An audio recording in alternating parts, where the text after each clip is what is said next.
Hi. Greetings from Wisdom Lord Raphael. Before we start, please hit the subscribe button and hit the notification bell icon and don't miss any content. This is the light novel of that time I got reincarnated as a slime.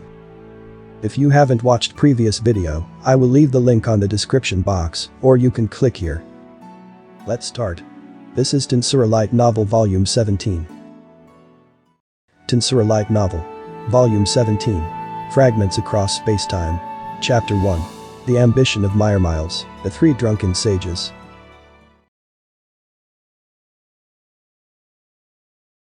And the next morning. When we came out of the hotel, there was a black carriage parked in front of us. That's a pretty bold thing for a public figure to do. Get in. Arlicio announces in a low voice. I grinned and climbed into the carriage with Bit and Gabamondono.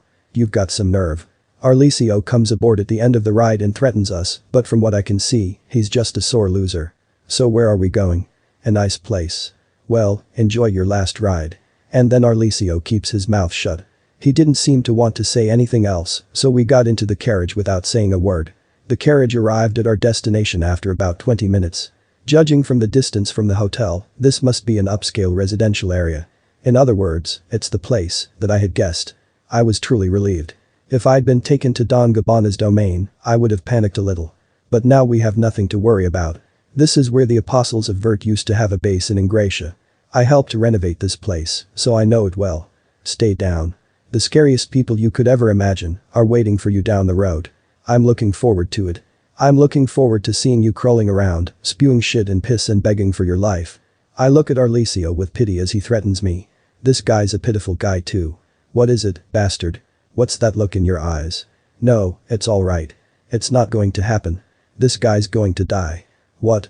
You, what the hell are you talking about? I think Arlicio sensed something about my attitude. He has a slightly uneasy face. There's a group of men lined up in front of the mansion that stands there. As soon as the carriage stops, they come running. One of them speaks to Arlicio. Arlicio-san. It's a message. What? Well, some of the higher-ups are waiting downstairs. Upstairs. The Seven Blades. No, more like. You don't mean to tell me that an old wise man from the Wise Men's Club or the group of evil shinobi from the Dark Heavenly Clan. Those people were the guides. The three leaders. Arlicio is astonished, but I'm so unfamiliar with these people that I have no idea what they're like. From the sound of the conversation, I'm guessing they're not in the Gabbana family. I guess they're still newcomers. Well, even I don't know exactly which organizations the three drunk sages have under their umbrella. That's why such unfortunate events are happening. Even though I knew about the underworld, I'm surprised there are so many organizations in the Western nations. Gabbana-san was taken earlier. Okay. Hey, let's go. Accompanied by a look of triumph on Arlicio's face, we stepped into the mansion. We were headed for the basement, but it's still a luxurious place. The Apostles of Vert originally enshrined an altar, but that was torn down and replaced with an audience chamber. It was Rimuru-sama's idea to make the room's atmosphere more important. He believed that a secret society should be like a secret society and was thus very particular about the details. It might even be more luxurious than the one in the monster country. I control the budget over there too, so I can't allow them to waste it. But here, it doesn't matter what is done with the money earned because it's an evil organization. Why are you so calm? Perhaps due to anxiety, Arlicio spoke to me. Well, why not? I answered, and he gave me a little chick. He remained silent the rest of the way until we came to a large door on the third floor below. Enter. And, Mr. Vigan from the Seven Blades, you're a doorkeeper. Chick, Arlicio. I was thinking of you. I'd give you a pass on Seven Blades if it was vacant. Idiot. Oh, no, Vigan-san. What did I do? Just quickly get the hell inside. Hey, you guys wait here. I was told only the guests and Arlicio can go in there. Vigan told him, staring at Arlicio's men. Well, that's about right. The fewer people who know I'm one of the bosses, the better. That's why I say nothing here and follow quietly. I'm coming in. With that said, Arlicio enters, followed by us. Vigan is the last to enter the room and the door is closed. The door has been magically sealed so that no sound can escape. No one outside can tell what's going on inside. Even though the room is underground, it's bright and shiny. Countless wax candles lit the room at varying degrees of intensity. Rimuru-sama said that there was no need to use candles when they could be made by magic. It was in this waste that romance was found. The basement floor is not divided, so it's more of a hall than a room. That's why it can be used as an audience room, but only executives are allowed in. And by executives I mean those who know who I am. But more than half the people inside this room are people I don't know. I walk proudly into the room with all eyes fixed on me, nearly 100 of them. Hey. Arlicio shouts to stop me, but I ignore him. Arlicio tries to put his hand on my shoulder, but Vigan knocks him down before Bitter Gobamendono can move. He was told about me when he was named doorkeeper. The reaction of the other executives who I did not know were also different. Some were surprised and others were baffled. They saw everyone who knew me kneel down at once and guessed who I was. They followed my example and hung their heads in unison. No way, Myourmiles, you are the leader. The room is quiet and I can hear Don Gabbana's stunned voice. The air conditioning is good, but the voice echoes because the room is underground. Don Gabbana was in the back of the room, addressing a man I know well. Perhaps he was negotiating to have me killed as an example to an insolent new organization, the Four Nations Trade Federation. That's right. The one you've been working so hard to persuade, hoping to inflict a horrible death, is the one of your three great leaders. Don Gabbana was answered not by me, but by a woman in a flamboyant and revealing dress. Glenda Attlee, the woman who plays the boss of the three drunk sages on behalf of me and my friends. And her words confirmed what I had thought. However, somehow, even though it's about me, I feel like it's someone else's affair. Hey, what? The cool-headed Don Gabbana is sitting up in shock. I never thought I'd be witnessing something so outrageous like this when I was a nobody back in my day. Glenda, thank you for your help. Thanks to you, the plan is on track. Our meeting was a great success yesterday. Thank you very much for the compliment. In that case, I'd love to see the merit points. I know. I'll give you twice the amount I usually give you. I'm glad to hear that. That's my leader, he knows what he's talking about. Glenda led me to the former altar. There were 3 chairs and I sat on one of them. No one complains about me being the leader after seeing Glenda's reaction. That's how much everyone fears her. And now, right in front of me, Don Gabbana and Arlicio are hauled up and held down. I must decide how to deal with Don Gabbana, who had advised to kill the leader, me, and Arlicio, who has spoken rudely to me. The executives are unanimous in their desire to see them dead. Only death will redeem the disrespect to our leader. It's better not to kill him comfortably. By way of example, let's give them 7 days of torment. Right.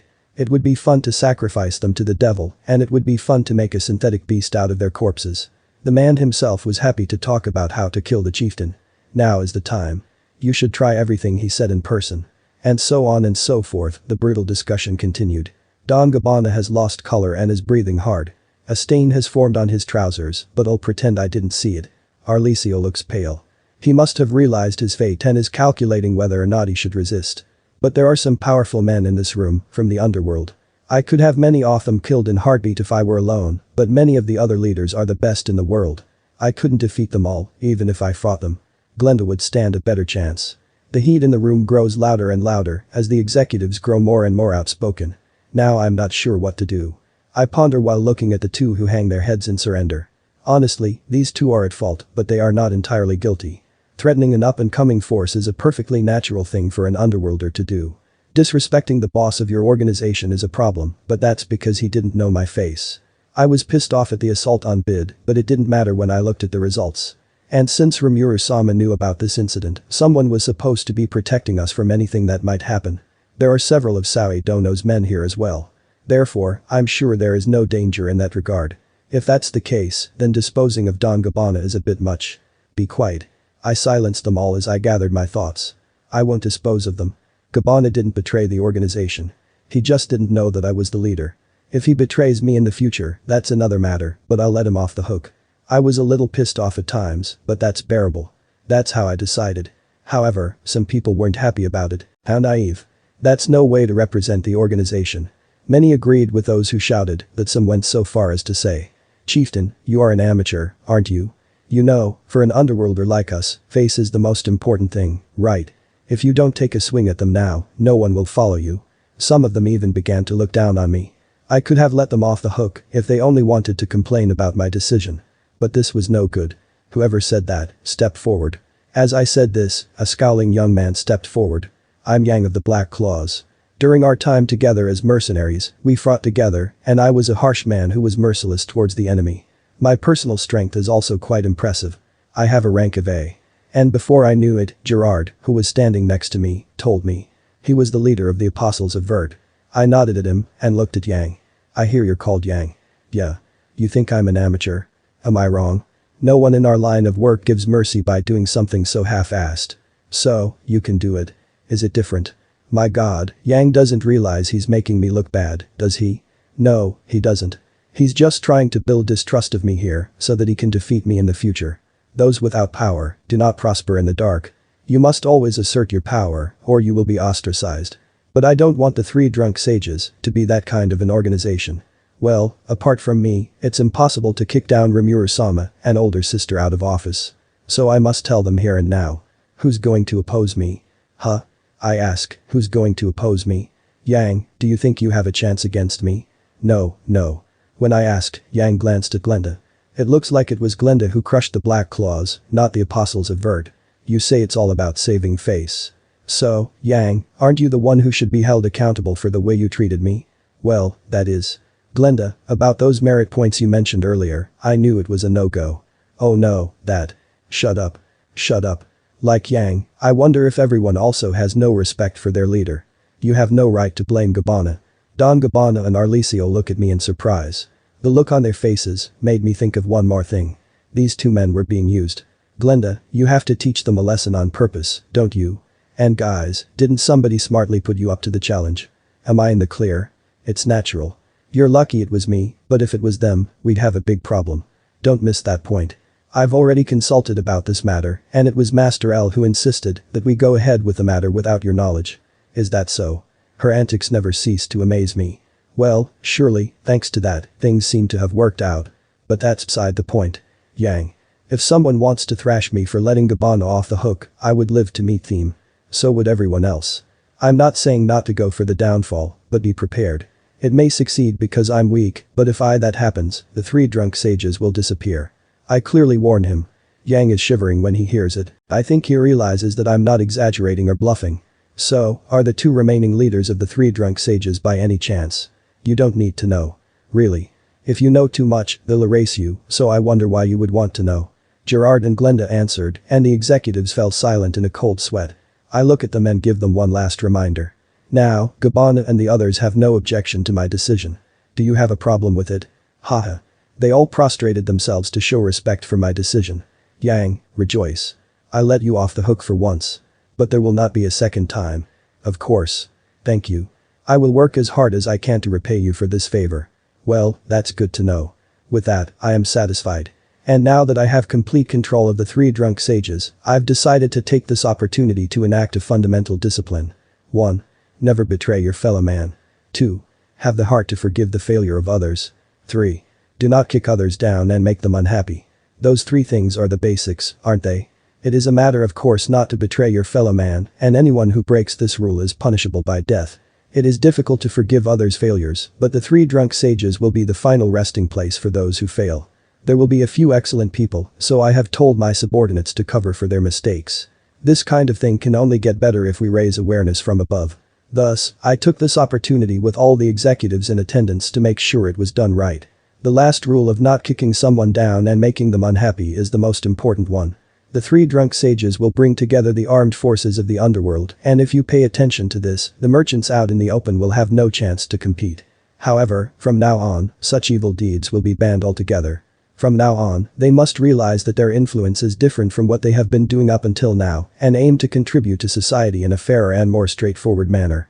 Rather than a lawless and violent group, we must become chivalrous guests who help the weak and defeat the tyrants. It is not only my wish, but Rimuru-sama's as well. But that doesn't mean we should lose our pride. If the top rots, those below cannot resist. This is also true for me and I'll keep it in mind. Be mindful that this is what the three drunk sages are called upon to do, though it will be difficult to change your way of life. Let the young ones slowly learn that there is more than one way to live. As I concluded, the executives looked puzzled and thought about it. They've grown accustomed to doing the dirty work. It's not going to change their minds anytime soon. But with the help of me, or rather Rimuru-sama, it's not impossible. I have been able to silence their opposition with force, but since we are dealing with people who believe that force is justice, this is the right way to go.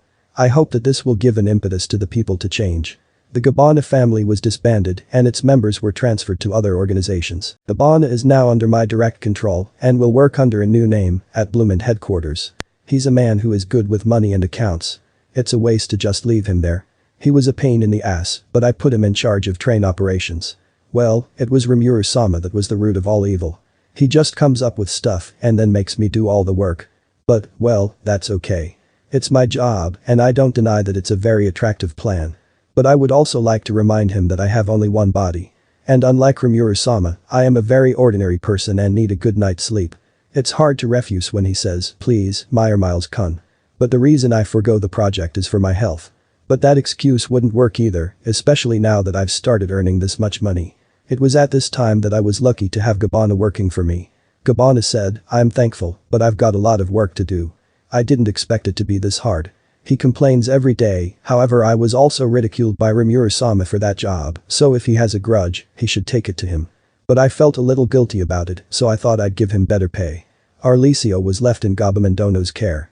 Because of the history with Bid, Gabamendono wanted to straighten things out with a match.